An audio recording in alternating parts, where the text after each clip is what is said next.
Hello guys, welcome back to my channel coding Seekho. इस video के अंदर बात करने वाले हैं कि जो ऑब्जेक्ट होता है उसको हम फंक्शन के थ्रू पास करेंगे, यानी पास करना और रिटर्न टाइप एज आ फंक्शन से रिटर्न करना, राइट। तो हम ऑब्जेक्ट को क्या करेंगे, जैसे हम वेरिएबल्स को पास करते थे ना, वेरिएबल को पास करना और वेरिएबल का रिटर्न करना वहाँ से। इसी तरीके से हम क्या करेंगे कि इस वीडियो के अंदर बताएंगे कि सी प्लस प्लस के अंदर जो ऑब्जेक्ट्स होते हैं, क्लास के ऑब्जेक्ट होते हैं, उनको हम पास करेंगे और रिटर्न टाइप ऑब्जेक्ट लेंगे, राइट।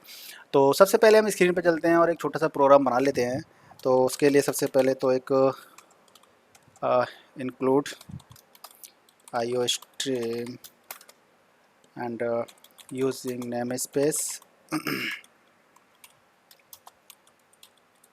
राइट। और अब हम एक क्लास बना लेते हैं। तो क्लास कुछ ऐसी बना लेते हैं जिससे कि हमें क्या, एक वेरिएबल को क्या कर लेते हैं, मल्टीप्लाई करेंगे, ठीक है। तो मैं क्या कर लेता हूँ, मल्टीप्लाई यानी कि मल्ट एक क्लास बना ली है मैंने, और इस क्लास को मैंने डिक्लेयर कर दिया इस तरीके से। और इसी के अंदर क्लास के अंदर मैं क्या करूँगा, एक वेरिएबल ले लेता हूँ पब्लिक। पब्लिक वेरिएबल ले लेता हूँ मैं, जिसमें वेरिएबल ले लेता हूँ मैं एक इंट एक्स, राइट। और मैं एक इसके अंदर कंस्ट्रक्टर बना देता हूँ, यानी कि मल्ट। और कंस्ट्रक्टर में क्या कर देता हूँ, इसके अंदर पैरामीटराइज्ड कंस्ट्रक्टर बना देता हूँ, यानी कि इंट ए। और मैं इसके अंदर वैल्यू पास कर देता हूँ X equal to A, right.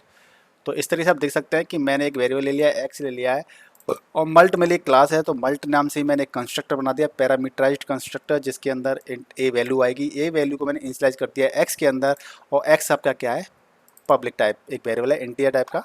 तो ये मेरी एक क्लास डिक्लेयर हो चुकी है। अब इसके बाद में मैं क्या करूँगा, एक बनाऊँगा मेथड, मतलब फंक्शन बनाऊँगा मैं कि कैलकुलेट वैल्यू, राइट। और इसके अंदर मैंने ऐसे मेथड बनाया, फंक्शन बनाया, और इसके अंदर मुझे जो भी कैलकुलेशन करनी होगी मैं वो कर दूंगा। जैसे कि सपोज दैट इसके अंदर मुझे क्या कर चाहिए, दो ऑब्जेक्ट्स पास करने हैं, यानी कि ऑब्जेक्ट पास करने हैं। और ऑब्जेक्ट किस तरीके के पास करने हैं मुझे, मल्टीपल के, मल्ट टाइप के, राइट। क्योंकि मल्ट मेरा क्या है, क्लास है। तो मैंने एक M1 दे दिया इसको, एक दे दिया मैंने मल्ट M2, राइट। तो मेरे पास M1 M2 दो मल्ट ऑब्जेक्ट्स आ गए हैं यहाँ पे। एक ऑब्जेक्ट ये आ गया, एक ऑब्जेक्ट ये आ गया है। और इसके अंदर मुझे फिर क्या करना है, मुझे क्या करना है, कैलकुलेशन करनी है, मल्टीप्लाई करना है। यानी कि आप क्या कर सकते हो कि इंट M इक्वल्स टू, या आंसर इक्वल्स टू आप क्या कर दीजिए, x m1.x कर दीजिए मल्टीप्लाइड बाई m2.x।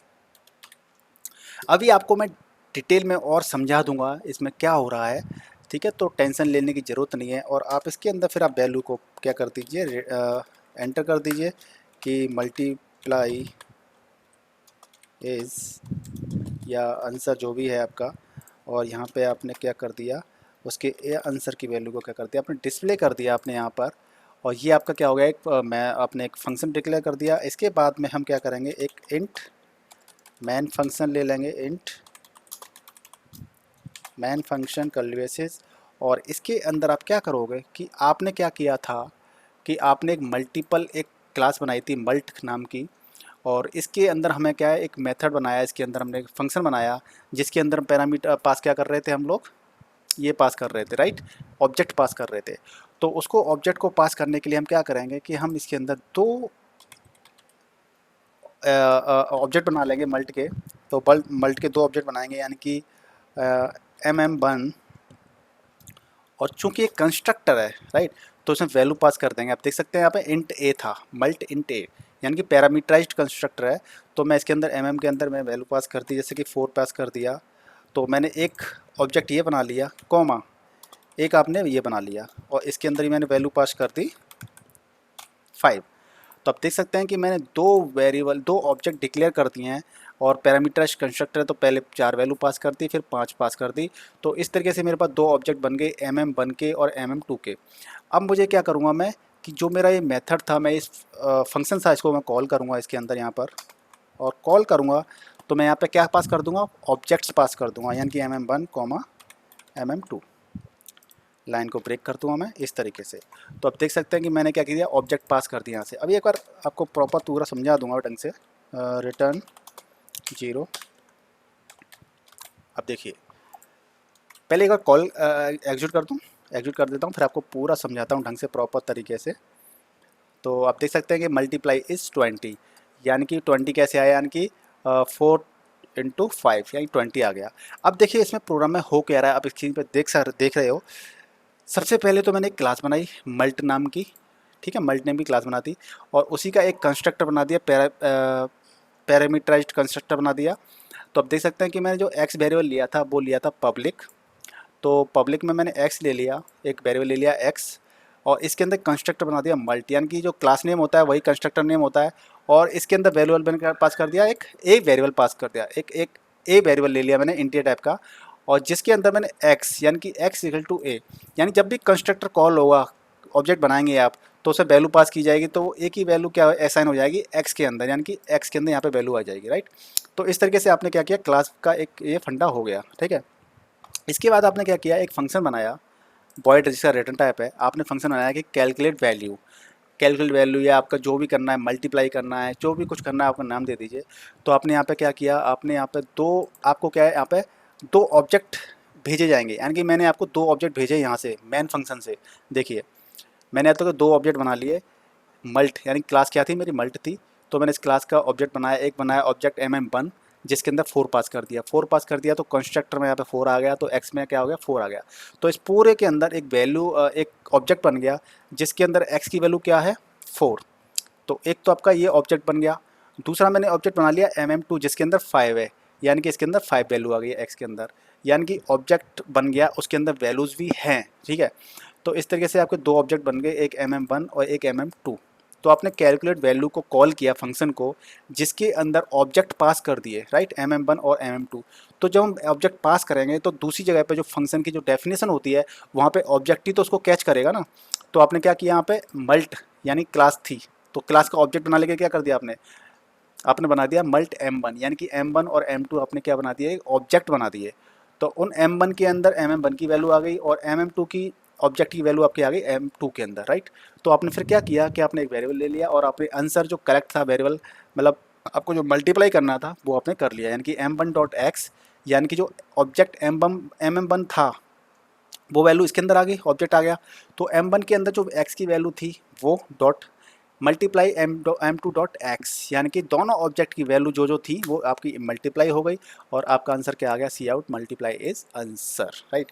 तो हमने इस पहले प्रोग्राम में हमने क्या बताया आपको, हमने ये बताया कि हमने किस तरीके से ऑब्जेक्ट को पास किया है एक फंक्शन के अंदर, राइट।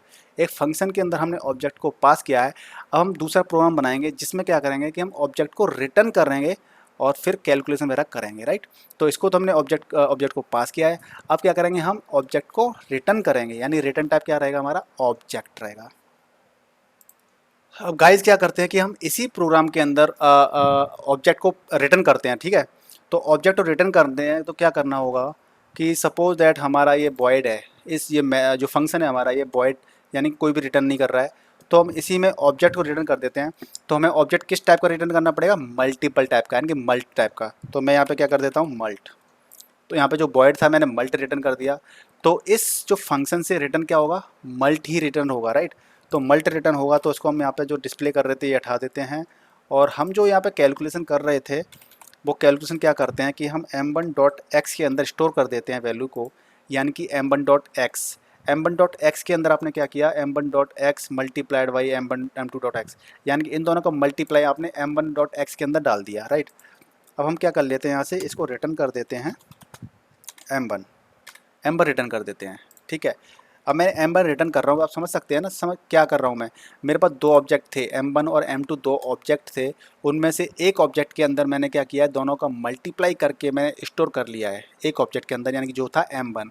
तो m1 मेरा क्या है, मल्टी टाइप का ऑब्जेक्ट था, ये रहा, ठीक है।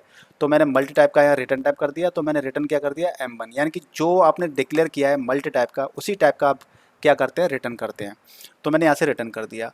अब बात आती है यहाँ पर कि आपको यहाँ पे स्टोर करके रखना पड़ेगा, यानी कि यहाँ पे जो कैलकुलेट वैल्यू फंक्शन है वो रिटर्न क्या कर रहा है, आपका एक ऑब्जेक्ट रिटर्न कर रहा है, किस टाइप का, मल्टी टाइप का, ये मल्टी टाइप का। तो ये ऑब्जेक्ट रिटर्न कर रहा है, तो मुझे यहाँ पे क्या है, उस ऑब्जेक्ट को यहाँ रखना पड़ेगा एक ऑब्जेक्ट के अंदर। तो आप क्या कर सकते हैं कि mm1 के अंदर इसको रख लीजिए। तो इस तरीके से आपने क्या किया कि mm1 के अंदर आपका जो कैलकुलेट वैल्यू थी वो आ चुकी है, उस ऑब्जेक्ट के अंदर रिप्लेस कर दी है, राइट। इसके अंदर mm1 के अंदर पहले क्या था, 4 था, कंस्ट्रक्टर कॉल हुआ था तो 4 था। लेकिन अब क्या हो गया कि अब इसके अंदर जो इसकी कैलकुलेट होकर वैल्यू जो आई है यहाँ से m1, जो कैलकुलेट वैल्यू होके आई है वो आपकी mm1 के अंदर आ गई है, राइट। तो आपका क्या यहाँ पे हो गया, आपकी mm1 की वैल्यू आ गई। तो यहाँ पे आप क्या कर दीजिए, सी आउट मल्टीप्लाई इज और mm1.x कर दीजिए आप। इसको एक बार एग्जीक्यूट कर देता हूँ फिर आपको दिखाता हूँ। तो आप देख सकते हैं कि मल्टीप्लाई इज 20, आपका 20 आंसर आ गया। कैसे आया आपको बता देता हूँ, सीधा सिंपल सा है कि अब इस वाले प्रोग्राम में क्या हो रहा है, फंक्शन क्या रिटर्न कर रहा है, आपका एक ऑब्जेक्ट रिटर्न कर रहा है। देखिए ऑब्जेक्ट रिटर्न कर रहा है ये डेटा टाइप, और ये मल्टी टाइप का, यानी क्लास आपकी क्या थी, जो आपकी क्लास होती है वही तो आपका रिटर्न करेगा। तो आपकी क्लास थी, आपकी जो ऑब्जेक्ट होता है टाइप उसका, वही आपका रिटर्न कर रहे हैं यहाँ से, और आप रिटर्न क्या कर रहे हैं, उसी टाइप का ऑब्जेक्ट रिटर्न कर रहे हैं, राइट। तो उसी टाइप का आप ऑब्जेक्ट रिटर्न कर रहे हैं, तो m1 रिटर्न कर रहे हैं। और मैंने क्या किया टेम्प्रेरी कि मैंने एक ऑब्जेक्ट लिया था m1, उसी के अंदर मैंने क्या किया, दोनों का मल्टीप्लाई स्टोर कर लिया है। या आप ऐसा कर सकते हैं कि आप एक और तीसरा एक ऑब्जेक्ट डिक्लेयर कर लेते हैं यहाँ पे मल्टी टाइप का, और उसके अंदर क्या कर लेते, उस वैल्यू को स्टोर कर रख लेते। यानी कि आप तीसरा एक और ऑब्जेक्ट बना लेते और उसके अंदर स्टोर कर रख लेते। मैंने क्या किया, रीयूज़ करने के लिए उसी को m1 को ही मैंने यहाँ पे क्या कर लिया, इस्तेमाल कर लिया है, और दोनों का मल्टीप्लाई करने के बाद m1.x के अंदर वैल्यू को रख लिया है, और उसी ऑब्जेक्ट को मैंने क्या कर दिया, रिटर्न कर दिया है। तो उस ऑब्जेक्ट को रिटर्न कर दिया है। तो जब मैं इसको कैलकुलेट वैल्यू को कॉल करूँगा मैं, और यहाँ से मैंने 2 ऑब्जेक्ट पास कर दिए हैं, तो वहाँ से भी रिटर्न क्या आ रहा है, एक ऑब्जेक्ट आ रहा है। तो मुझे उसका ऑब्जेक्ट को कैच करना पड़ेगा। तो उस ऑब्जेक्ट को कैच करने के लिए मैंने क्या किया, mm1 के अंदर मैंने कैच कर लिया, क्योंकि mm1 भी क्या है, एक ऑब्जेक्ट है। ऑब्जेक्ट के अंदर मैंने ऑब्जेक्ट वहाँ से आ रहा है तो ऑब्जेक्ट के अंदर ऑब्जेक्ट डाल दिया, राइट। तो mm1 के अंदर क्या हो गया, वो कैलकुलेट वैल्यू आ गई होगी m1.x वाली, ये वाली है ना। तो मैंने क्या किया कि सी आउट मल्टीप्लाई इज mm1.x, तो आपका आंसर आ गया। तो इस तरीके से आपने क्या कर सकते हैं कि आप फंक्शंस के अंदर आप जो भी फंक्शंस को आप ऑब्जेक्ट पास भी कर सकते हैं और ऑब्जेक्ट को रिटर्न भी कर सकते हैं। जस्ट लाइक जो वेरिएबल आप सेंड करते थे, पॉइंटर सेंड करते थे, पॉइंटर आता था वापस वहाँ से, तो इस तरीके से आप वेरिएबल भेजते हैं तो वेरिएबल आता है, ऑब्जेक्ट भी भेज सकते हैं और ऑब्जेक्ट को रिटर्न भी कर सकते हैं। तो गाइज आपको ये मैंने C++ के अंदर आपको रिटर्न ऑब्जेक्ट फ्रॉम फंक्शन बताया और पासिंग ऑफ ऑब्जेक्ट बताया आपको फंक्शन के अंदर। तो मुझे लगता है आपको वीडियो समझ में आ गया हो कोई, लेकिन फिर भी आपको डाउट है तो मुझे प्लीज़ कमेंट करके पूछना, मैं आपको डिटेल में और भी एक और वीडियो बना दूँगा आपके लिए और समझा दूँगा अच्छे तरीके से, कोई प्रॉब्लम नहीं है। लेकिन मेरा उद्देश्य है कि आपको समझ में आना चाहिए। तो जल्दी से इस वीडियो को लाइक कर दीजिए, शेयर कर दीजिए और चैनल को सब्सक्राइब कर लीजिए। मिलते हैं नेक्स्ट वीडियो, तब तक के लिए goodbye and take care.